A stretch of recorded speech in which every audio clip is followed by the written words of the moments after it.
bought at the grocery store. I was watching the president today pardoning the turkey. turkeys, you know, Was it cute? Oh, it was very cute, and it was full of puns, and then at the end he said, and have a wonderful dinner. And he said, I'm not going to say that to the turkeys. They're already stuffed. Okay, we're going to start, when we start this, you need a big pan, of course, and you put a stick of butter in it. I'm covering this because it says Meyer, and nobody from Anderson should be buying Meyer products. However, 72 ounces of onions. That's a lot of onions. And as you can see, there's a lot of moisture in it.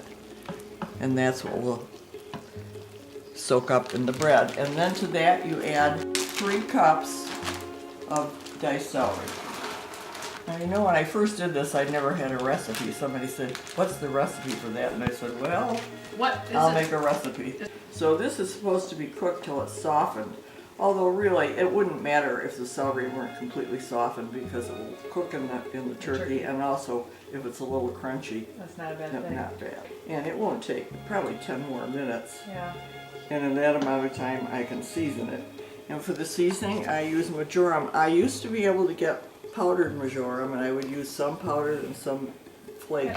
And I use black pepper. And I think this is what makes it taste different, is the allspice. I have no idea where I got the idea to put allspice in it, because it didn't come from my mother, it didn't come from Paul's mother. Oh, no kidding, you just... No, I don't know. So, and then of course salt. It takes a teaspoon and a half. I used to do a half of the powdered, which I think is a lot more concentrated. And I always rub it like this because it releases the flavor. You can see my nice arthritic hands make it even prettier. The crippled woman doing her duty. So that's marjoram and a teaspoon of black pepper. And Papa would probably like more black pepper. I'm not a big pepper person, but he is. Yeah, he really loves pepper. So I don't put any more than a teaspoon in. The next is the allspice, and that's also a teaspoon and a half. And I always mess this up. It always gets all over the counter. So I don't get it everywhere. That's just what I would do, get it everywhere too. I get it all over the place. The salt, I use a tablespoon. The recipe says a tablespoon plus. The plus is, well, I usually taste it, and if it isn't enough, Then you add then a I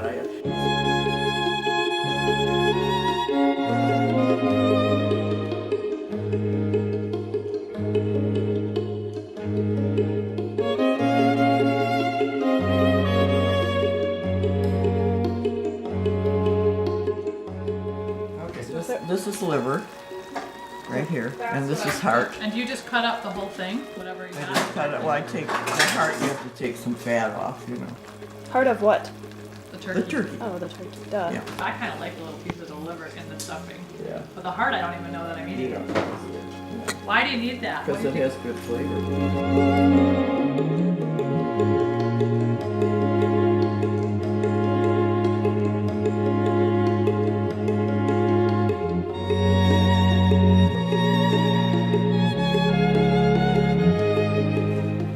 This kind of bread, Pepperidge original white bread. And that's key. Then it When you needs say to be That's- that kind of is very bread. key. It has to be, well, for my stuffing it does, because it's just, I like the flavor of Pepperidge Farm bread, and Yeah. it's very thick, firm bread, and you put it in a 20-degree oven and just dry it out. I used to come home from school. You could smell It it. smells so good. Yeah. And my grandma give us little pieces of cold butter on it. My grandma used to put bread on radiators and dry them out on the radiator. So I'm sure they were dusty by the time Yeah. they were dried. Yeah. And put cold butter on them. Oh, it tasted so good. That's I just good for loved us. them. Now I'm going to turn that off. And I'm going to put this in. Grandma, this is like a cooking show because you had everything all prepped. Yeah. Also, Well- you're doing a really great job, like narrating the whole thing. Projecting very well. It's natural, Grammy. See that this is soaking up the onion juice. I love the onions in this. I just love onions. How long does it take to do in a 200-degree oven, Mom? Not very long. I've never timed it. I just You do just it when I'm watch it. doing something else. Actually, I got these a little too done. They're not going to taste. You've got to be careful not to get them too brown. This is the color they should be. You don't want them like You don't want this, them. for They example. don't, oh, you don't want. No, well, it won't hurt them. But Shouldn't I look like try toast. just to get it dry and not Not toasted. toast. Now what I do is mix all this together, and then the very last step, put 3 eggs in a bowl, and you mix the eggs in this, but you can't do that until this is cold. Mm-hmm. You're not going to want to wait, or cool at least, because otherwise you'll have fried eggs. It just But has you to don't be have to cool. let it I'll put cook. this out on the porch, and it will sit for till I'm almost ready for bed, and then I'll put this in. So 3 eggs. Do you beat the eggs? I beat the eggs, Whole eggs. just as if you were making scrambled eggs. Mm-hmm. Yeah, and then you just put it in and fold it all together. You don't want to put anything like this in the turkey unless it's icy cold ahead of time. In the morning, it wouldn't matter if it were a little warm because you're putting it right in the oven, but you can spoil. It will spoil the turkey if you cook put the it in. turkey. So, I wonder in years following my death, if people will still have these things that they do like their mom did. I remember doing the stuffing with my mom. This isn't the same recipe. I don't think my mother had a recipe. Somebody asked me to make this recipe, so I used to just sort of throw things in. And now I decided, well, I guess I should make a recipe of it. And it's a good thing because now as my memory gets kind of bad, I wouldn't remember how much of this and that I put into my dressing. So I hope everybody likes it when they're here and has good memories of it. That's what we're in business for now, making memories.